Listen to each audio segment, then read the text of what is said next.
Bom dia, meus amados. Aqui nós estamos novamente, aqui é o professor Mateus, e nós estamos expondo Ezequiel, e hoje nós vamos expor o capítulo 17, 18 e 19. Espero que você tenha feito uma boa leitura. Vamos lá, destacar aqui os principais pontos para te ajudar na compreensão da sua leitura. O capítulo 17 começa contando uma metáfora que você precisa ler várias vezes para compreender, porque ela é meio confusa, ela não é muito linear. Mas fala de duas águias, fala de um topo de um cedro que é arrancado e levado para uma cidade de comerciantes, e fala de uma videira que também é plantada e que estende seus ramos em rumo a outra águia. Fala de duas águias, uma que tira o topo do cedro, outra águia, da qual fica ali para que a videira tente rumarem a ela, buscando nela irrigação e ajuda. As duas águias, uma fala da Babilônia, a outra fala do Egito. A da Babilônia foi a que arrancou o topo do cedro. O topo do cedro fala da linhagem real de Israel, que foi tirado e levado para a Babilônia. O fato da videira, que também foi plantada, buscar a outra águia, mostra essas autoridades de Israel indo buscar ajuda no Egito. E quando nós vamos ver a explicação, Deus condena Israel por ter buscado ajuda no Egito e quebrado uma aliança que foi feita com Nabucodonosor. Ou seja, você lê o profeta Jeremias por diversas vezes dizendo: não vá buscar ajuda no Egito, não tem jeito, Deus decretou que vocês serão levados pelo rei da Babilônia. E para agravar todo o pecado deles, eles foram desobedientes a Deus, que veio por palavra do profeta Jeremias. E aqui Ezequiel está mostrando como os líderes erraram, porque depois de terem ouvido uma palavra, depois de terem feito uma aliança com o rei da Babilônia, que está tudo certo, eles buscam a ajuda do Egito para tentar se livrar da Babilônia. E aí diz que isso não daria certo. Se você ler a metáfora, essa grande videira bonita não serviria mais para nada. Mas o capítulo termina com uma palavra messiânica, porque enquanto está falando que o cedro é a linhagem de Israel, enquanto está falando que foi tirado o topo do cedro, ou seja, fala de algo robusto que foi construído ao longo do tempo, que era visto por todas as nações, fala desse cedro que é representação da liderança de Israel, e fala que foi tirado dali algo levado para a Babilônia. E esse capítulo seja um capítulo de condenação, atitude, embora o 17, o 16, ali, o 14, 15, 16 que nós estamos falando, lemos ontem, falava sobre a responsabilidade geral da nação. Aqui o juízo está sobre a liderança, sobre os reis de Israel que erraram e conduziram mal a nação. Mas no finalzinho, ali no 22, ele diz: o Eterno, o Senhor diz: eu pessoalmente tomarei um broto do topo do alto do cedro, um rebento da coroa da árvore, e o plantarei num monte alto e imponente, um monte alto de Israel. Ele crescerá, produzirá galhos e frutos, um cedro majestoso. Aves de todos os tipos viverão debaixo dele, farão seus ninhos na sombra dos seus galhos. Todas as aves do campo reconhecerão que eu, o Eterno, tornei a pequena árvore grande, tornei a grande árvore pequena. Tornei seca a árvore verde e fiz a árvore seca produzir galhos verdes. Eu, o Eterno, disse isto e fiz. E aqui está uma clara alusão a Jesus, que é da linhagem de Davi, da qual sobraria o remanescente que Deus pegaria e faria crescer de novo. Quando nós entramos no 18, aqui é muito interessante, porque ele já começa falando sobre responsabilidade pessoal, e ele começa citando um ditado que eles diziam, que estava em voga ali no meio deles, que dizia: o pai come maçãs verdes e os filhos ficam com dor de barriga. Provavelmente esse ditado ele existia para livrar as pessoas da culpa, dizendo: nós estamos sofrendo hoje porque os nossos pais falharam, né? Esse foi o erro dos nossos pais. E aí a palavra de Deus vem dizendo assim: olha, vocês estão equivocados, vocês não são melhores que os seus pais. Então, se você entender a leitura aqui, ela não está. O que vai vir depois tem a ver com isso, de responsabilizar o indivíduo pelo que está acontecendo, porque eles estão olhando para trás, vendo os pecados dos pais, mas não percebem que eles ainda continuam pecando. Nós lemos daqui para trás o quanto a nação estava pecando atualmente naquele momento. Naquele momento eles estavam pecando. Não era só uma questão do que fez um rei 30, 40 anos atrás, era uma questão do que eles estavam fazendo naquele momento. E aí eles estavam dizendo esse ditado como jogando a responsabilidade do desastre que estava acontecendo, atitudes passadas. E aí ele vem fazendo uma alegoria dizendo assim: um pai vai lá, vive uma vida maravilhosa, tudo certinho. Ele deve sofrer juízo? Não. Mas vem um filho perverso, faz tudo errado. Esse filho deve sofrer juízo? Sim, ele errou, ele pecou. Aí vem o filho dele, faz tudo certinho. O filho deve ser punido porque o pai era mau? Não, se o filho fez tudo certinho, o filho vai ser tratado conforme a sua própria atitude. E aí ele vem enfatizando isso, dizendo, ó, a alma que peca é a que morre. O filho não compartilha a culpa do pai, nem o pai da culpa do filho. Se vocês viverem de forma boa e justa, receberão crédito. Se viverem de uma vida desregrada, serão acusados e condenados.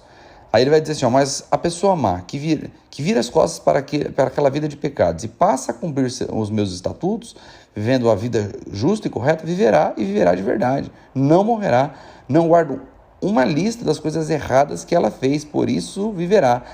Acham que tenho prazer na morte de mulheres e homens maus? Não, não é meu prazer o meu prazer é que se arrependam, deixando de viver de forma errada e passando a agir corretamente, vivendo de verdade. Olha o que ele está dizendo, olha que chamada arrependimento. Ele está responsabilizando eles pela culpa deles, mas dizendo, pô, dá tempo de vocês mudarem a atitude. Seus pais falharam, vocês estão vivendo uma vida de desgraça. Mas se vocês se arrependerem, eu me esqueço dos seus pecados, eu não vou guardar uma lista de pecados que vocês cometeram. Eu vou tratar vocês conforme o arrependimento de vocês. E aí ele faz um contraste, a mesma coisa vale para a pessoa boa, que dá as costas para uma vida correta e começa a pecar, mergulhando nas mesmas obscenidades terríveis praticadas pelos maus. Essa pessoa viverá? Também. Não guardo uma coisa boa que essa pessoa fez, como se fosse dinheiro no banco que se possa sacar. Por causa da sua deserção e por acumular pecados, ela morrerá. Está dizendo, não adianta também você ser bom, maravilhoso, virou as costas para aquilo que é bom e começou a pecar. Eu não me lembro nem da coisa boa que você fez. Vai ser tratado como os pecados que você está tratando agora, que está cometendo agora. Então, aí ele diz ainda que o povo ouvindo isso achou assim, não é justo isso. E olha, o povo ainda não achava justo isso. Ou seja, eu sei que muita gente vai pensar, pô, mas e herança? Meus pais erraram, eu vivo consequências das escolhas dos meus pais, tá tudo certo, você é responsável em mudar isso, não culpado pelos pecados dele.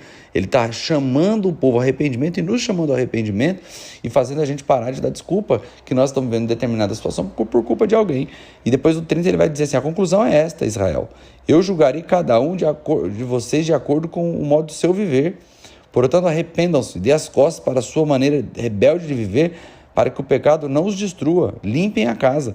Então ele tá, isso aqui, embora seja uma instrução muito maravilhosa que Ezequiel dá, que nós podemos usar até hoje, era uma chamada a arrependimento. Gente, vocês estão errados, vocês não têm que ficar dando desculpa, vocês têm que se arrepender dos pecados que vocês cometeram, com a oportunidade de terem todos os seus pecados esquecidos e serem tratados como se nunca tivessem errado. Só simplesmente pelo fato de estar lidando com Deus misericordioso, que embora saiba todas as coisas, decide se esquecer dos seus pecados por uma palavra e uma promessa que ele fez a você. Então, imagina você, pecador, miserável, poder ser tratado como alguém inocente, perfeito. É isso que ele está te oferecendo. Se arrependa e seja tratado como alguém que nunca pecou. E eles achavam que isso era injusto. Ou seja, eles estavam sendo convidados a viver uma vida de pureza por um simples ato de arrependimento. Eles estavam achando injustos. No capítulo 19, de novo, um lamento sobre os reis de Israel, que aqui são representados por leões. A leoa representa a tribo de Judá, da onde saiu a linhagem dos reis, e aqui fala dos reis que se levantaram ali, está falando do rei Joaquim, do rei Zedequias, que foram os reis que foram levados, né, para o cativeiro, que perderam, que fizeram com que essa glória de Israel se perdessem.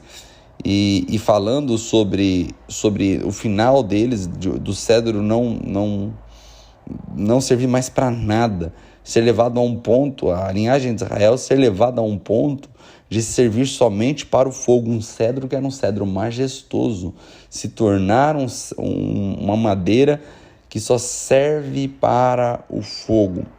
Então, embora nós temos um sanduíche aqui, né? Temos o 18 e o 19, o 17 e o 19, falando sobre os reis, sobre o pecado dos reis, e agora o 19 fazendo lamento pelos reis, falando sobre, primeiro tratados como cedro, aqui tratados como leões, que perderam sua força, que foram levados prisioneiros. Nós temos no meio o 18, falando sobre responsabilidade pessoal.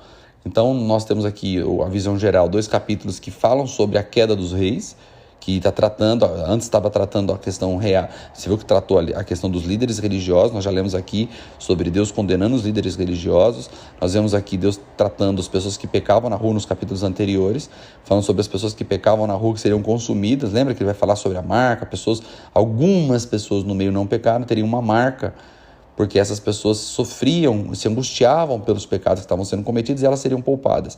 Mas muita gente do povo não estava angustiada pelos pecados, estavam cometendo os mesmos pecados. Então nós vemos um tratamento sobre as pessoas, vemos um tratamento sobre as lideranças espirituais, sobre os sacerdotes, e aqui nós estamos vendo agora um lamento sobre os reis, sobre a autoridade governamental sendo punida por seus pecados. Mas no meio disso nós temos um oásis de ensinamento, que foi o 18. Então, que você possa, nessa manhã, ser convidado a pensar e ver como o Senhor vê.